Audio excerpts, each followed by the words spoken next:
Welcome boys and girls, Christine here with a discussion about some of the best racial reworks that Creative Assembly has implemented in Warhammer 3. Starting with the Greenskins.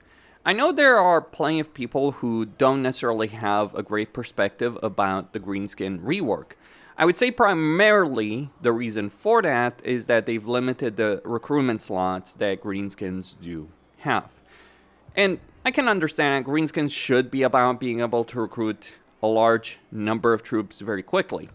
But on the flip side, a lot of the things that they've done for the Greenskins, be it the update to the racial tree, which is no longer just looking like a goblin tide early on, is a huge benefit. And on top of that, more importantly, are the changes to structure. So previously, the game would encourage you to recruit goblins heavily. You can still do so if you want, but now you can also recruit a lot of the boys.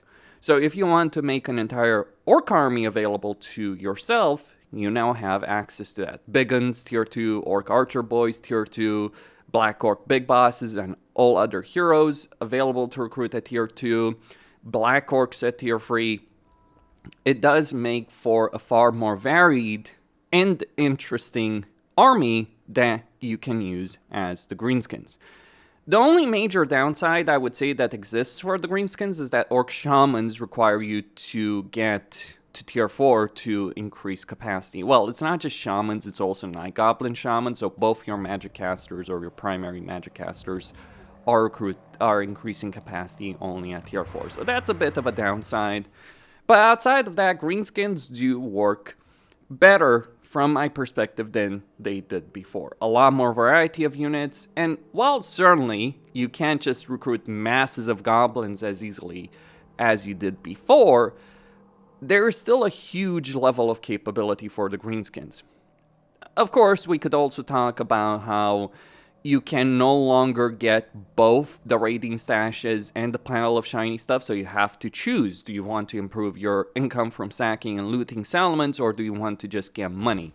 You might just want to start with being able to get money, or really, you might just want to start by being able to get all the different kinds of heroes in a campaign, and then moving to the raiding stashes. But yes, Greenskins have gotten a fairly good rework, I would say, for the most part, even despite some of the issues that they do have.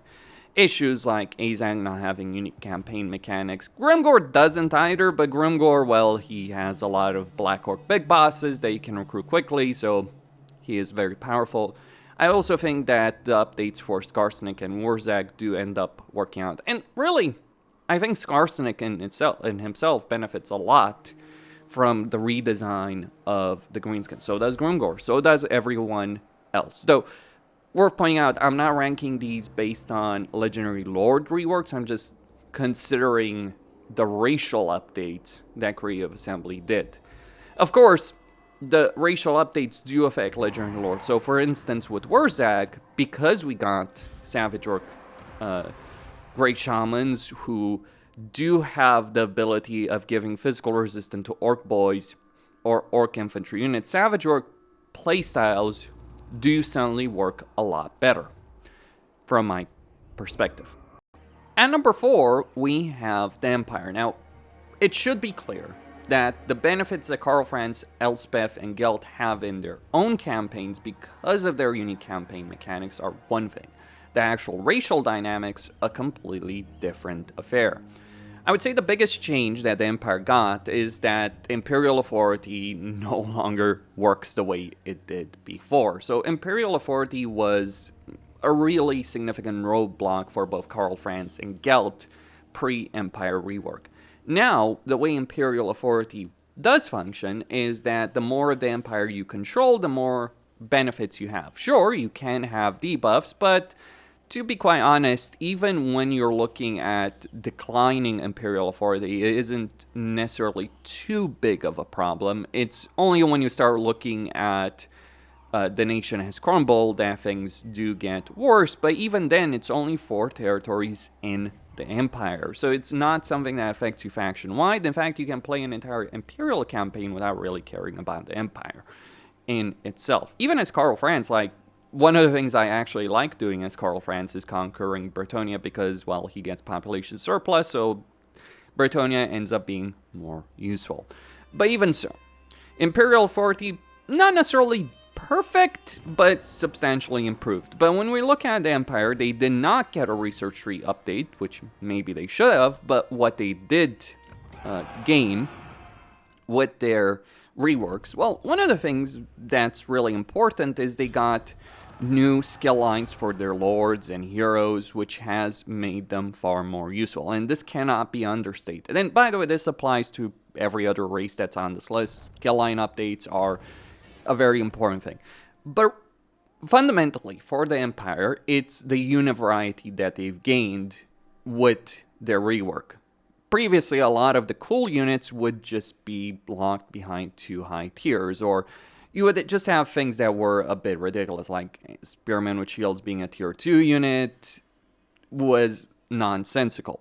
So now, every hero of the Empire, even mages, can be recruited at tier 2, with increased capacity at tier 3. For Karl Franz, with mages, it's a bit of a different affair, because in Reichland, you don't have a regular mage building, you have the Conclave of Battle Wizards. But the thing about that is he gets 1 mage for free on turn 2. So now captains, witch hunters, warrior priests, and the new engineers are all recruitable at tier 2 with increased capacity at tier 3. And that is a fairly huge benefit in their campaigns. Cannons being available at tier 3, another great benefit. Even laughably, something like war wagons can end up being a really solid benefit in their campaigns. The Empire does have a lot of different options in terms of cavalry, range units, gunpowder units, and artillery. The one problem, I would say, is still with their infantry line, but hopefully that will be improved with the Lords of the End Times DLC. I would say that what the Empire needs further is a fully updated research tree. Yes, there's been some changes, but not enough. But fully updating the research tree, the way you gain the Electro Count State Troopers, like especially Eldred's Guards, it's kind of ridiculous when you think about the fact that all of these State Troopers have the same cooldown and the same kind of requirement, either researching it with Elspeth and Gelt, or gaining control of a specific provincial capital to get some of these, which, you know, I get it, something like a steam tank should be, you know, harder to get, but the same principle shouldn't apply to a beefed up unit of spearmen with shields, which, by the way, are very useful because the Empire infantry line does leave a lot of things to be desired. So I think some updates could be in order with regards to that, further updates to the design of the Empire and so on and so forth, but make no mistake, this update made the Empire from one of the worst races to play in the game to one of the better races to play in the game. Just some further balancing changes are in order, but the design does work. And number 3, we have Kislev. And suffice to say, they did not work very well before their rework last year. One of the problems I always had with Kislev and Immortal Empires is that the incentive structure of playing them always favored them conquering the Empire as opposed to fighting Chaos. Because, well, suffice to say, even Norska, which got changed with Thrones of Decay to mountain and frozen climate, didn't favor an approach for Kislev to go find North, especially as it would expose them to all of the factions in the Chaos Wasteland. But now, following their rework, Kislev is heavily incentivized to fight Chaos. They gain more supporters by fighting against Chaos. Sure, it's not perfect for Castalton and Katrin, but at least it is an incentive structure right there, and certainly works well for Boris Ursus. But then we consider the fact that we do have Spiritual Conquest, which gives you population surplus for newly captured settlements, and 100 devotion for each captured settlement in Chaos Wasteland climates. And the thing about Chaos Wasteland climates is that, and devotion, is that at a high level of devotion, you get all climate penalties being nullified in a province. Combine that with Atamans, Kislev ends up being really good at dealing with climate penalties. Of course, they can remove all climate penalties, not just Chaos Wasteland, but they are heavily encouraged to fight chaos because high level of devotion combined with the various invocations that they can use does significantly favor them fighting chaos. And that is the reason Kislev has ended up being a much better race than before. They essentially got a separate research tree over here through court and orthodoxy. And suddenly, their military, economic, and overall campaign situation has been much improved. Kislev always had a good army, but of course that was also further improved with all the kind of benefits that they got through Shanza change units, as well as the Kislev rework.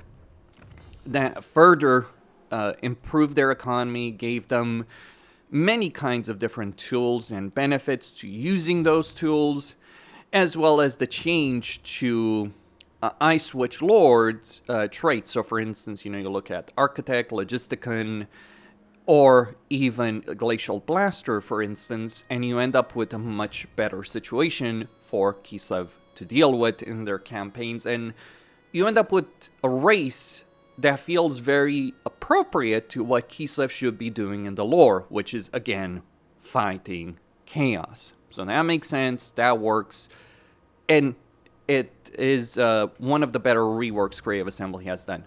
Certainly, Castalton and Catherine could have used further additions, but for what it is certainly a great rework.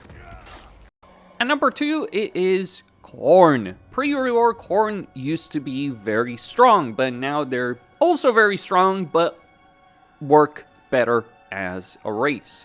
For instance, one of the key benefits I would say that now exists for Khorne is that every single lord they have now get the ability of replenishing quite a bit of campaign movement range for winning a battle and raising a settlement. So that is really nice, really solid, and fits Khorne very well.